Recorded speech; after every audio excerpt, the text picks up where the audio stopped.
আল্লাহর নাম ছাড়া যদি অন্য কারো নামে কোরবানি হয়, সেই কোরবানি গোশত খাওয়া কি হারাম। আপনি বলতে পারেন হুজুর আমার পক্ষ থেকে কোরবানি হবে, আমাদের ফ্যামিলির পক্ষ থেকে কোরবানি হবে। এবার ফ্যামিলি কার কার নাম, এই পক্ষ থেকে, এই নামের পক্ষ থেকে কোরবানি হবে, কিন্তু এই নামে কোরবানি হবে, এই কথাটা আমাদের দেশের প্রচলিত একটা ভুল। এই ভুলটাকে সংশোধন করে নেবেন। আমি কি কথা বুঝতে পারছি? এটা আমাদের দেশের মানুষ জেনে শুনে না, হয়তো বা অজ্ঞতাবশত প্রচলিত ভাষার মাধ্যমে কথাটা ভুল করে, এই জন্য ভুলটাকে সংশোধন করে দিলাম। আপনার পক্ষ থেকে কি হবে? কোরবানি হবে, আপনার নামে কোরবানি হবে না, নাম হবে কার? বিসমিল্লাহি আল্লাহু আকবার।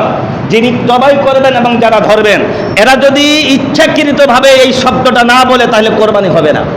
এই কথাটা বিসমিল্লাহি আল্লাহু আকবার, এটা এই কথার সাথে এই কথার এই সংযুক্ত, যে আল্লাহর নাম ছাড়া অন্য নামে কোরবানি হলে, আল্লাহর নাম নিলেন না, ভুলবশত হলে ভুল করে বললেন না, কিন্তু ইচ্ছাকৃতভাবে যদি কেউ আল্লাহু আকবার বিসমিল্লাহি আল্লাহু আকবার ছাড়া পশু জবাই করে, তাহলে সেই পশুর গোশত খাওয়া হারাম।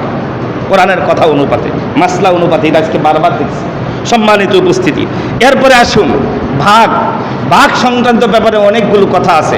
আমাদের দেশের তথাকথিত প্রচলিত এক জাতীয় ভাগ আছে। কি ভাগ?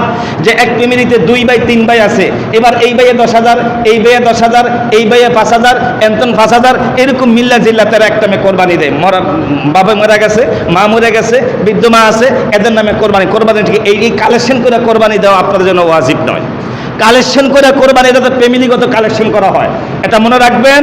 কোরবানি যার উপর ওয়াজিব সেই দিবে। কিন্তু আমরা দেখা যাচ্ছে, যেমন আমরা সভাপতি হিসাবে দিয়ে আমি একটা উদাহরণ দিই, কিছু মনে করবেন না। যেমন আপনার উপর কোরবানি ওয়াজিব, আপনার ছেলে ফিরোজ সাহেব স্পেনে আছে, তার অর্থনীতির উপরে, তার উপরে কোরবানি ওয়াজিব, এই জন্য তারও কোরবানি দিতে হবে, আপনারও কোরবানি দিতে হবে, ঠিক আছে?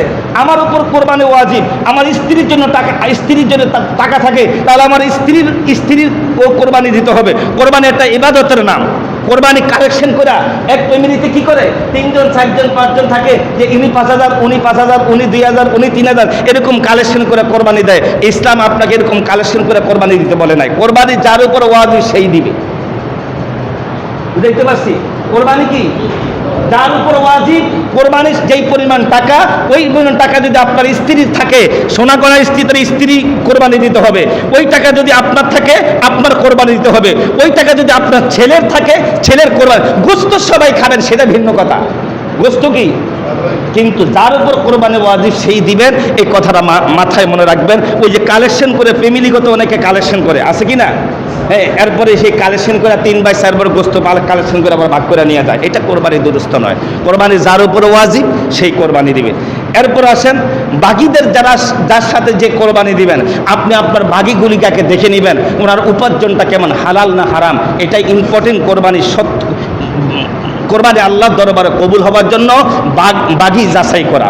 এরপরে আসুন, আমরা যিনি কোরবানি জবাই করবেন এবং যিনি এটার কি করবেন, এই খালাইবেন বা টুকটু পিস করবেন, যাদেরকে আমরা বলে কষাই বা গোশত টুকরিতা যারা আছে, এদের যে পারিশ্রমিক আছে, এদের পারিশ্রমিক পরিপূর্ণরূপে কন্ট্যাক্ট করে এদের পারিশ্রমিক দিয়ে দিবেন, খাওয়ার উপরে নয়। আপনি আমার এই গরুটা টোটাল কি করবেন, জবাই করে গোশতগুলি ভাগ করে দিয়ে যাবেন।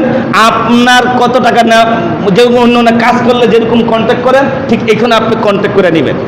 এটা আপনি কি করে নেবেন, কন্ট্যাক্ট করে নেবেন। ওই যে মনে মনে গোশত ভাগ করে দিয়ে দিবেন, এইরকম না। গোশত দেওয়ার সাথে কোরবানি এই ভাগ করার সাথে কোনো সম্পর্ক নেই। গোশত আপনি তারা যতটুকু পারেন দিবেন, সেটা ভিন্ন কথা, সেটা কি ভিন্ন কথা, দিলে দিবেন, সেটা আপনার অভিরুচি। কিন্তু আপনি যে গরুর পিছনে শ্রম দিয়েছে, এই শ্রমের বিনিময় করে কি দেওয়া যাবে না, গরুর গোশত সাথে সম্পর্ক রাখা যাবে না।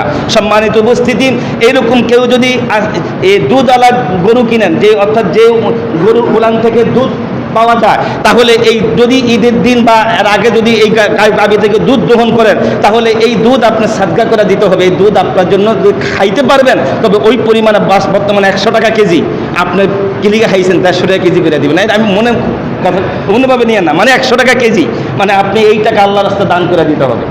যদি কোনো গরুর কাছ থেকে কি গ্রহণ করেন, দুধ গ্রহণ করেন, তাহলে এই দুধের টাকা আপনি আল্লাহর রাস্তায় দিয়ে দিতে হবে, ঠিক আছে? এরপরে যেই গরু জবাই কি বলেন, যেই গরু এই জবাই করার জন্য ক্রয় করেছেন, এই গরু দিয়ে অনেকে 1 মাস 1.5 মাস আগে গরু কিনে না, আগের যুগে এখন কি না, এই গরু দিয়ে হাল চাষ করা নিষিদ্ধ, যেহেতু কোরবানির জন্য। অর্থাৎ ওই গরু দিয়ে কোনো ধরনের পারিশ্রমিক ওই গরুর থেকে পারিশ্রমিক নিতে পারবেন না। ওই গরু থেকে কি নিতে পারবেন না? কোনো পরিশ্রম, কোনো শ্রম এই গরু দিয়ে আপনি খাটাইতে পারবেন না। অর্থাৎ গরুকে যেই গরু কোরবানির জন্য কিনেছিল, কোরবানির জন্য নির্ধারিত, তারা কোনো পারিশ্রমিক কাজে লাগাইতে পারবেন না। এরকম একটা দুইটা নয়, 100-এর উপরে, 100-এর উপরে, তার চাইতেও বেশি মাসলা মাসাইলে কোরবানি সংক্রান্ত ব্যাপার আছে। এগুলিতে তো লম্বা টাইম নিয়ে বলার সুযোগ নাই। তারপরে আরও কয়েকটা নোট করে ইনশাআল্লাহ হাজির আমি ঈদের দিন জামাতও বলবো। আল্লাহ সুবহানাহু ওয়া তাআলা আমাদের প্রত্যেককে কোরবানি দেওয়ার তৌফিক দান করুক, এবং যারা কোরবানি দেওয়ার জন্য নিয়ত করেছে আল্লাহ আমাদের নিয়তকে কবুল করুক বলেন আমিন। এইখানে আজকের আলোচনা সমাপ্ত। আসসালামু আলাইকুম ওয়া রাহমাতুল্লাহি ওয়া বারাকাতুহু।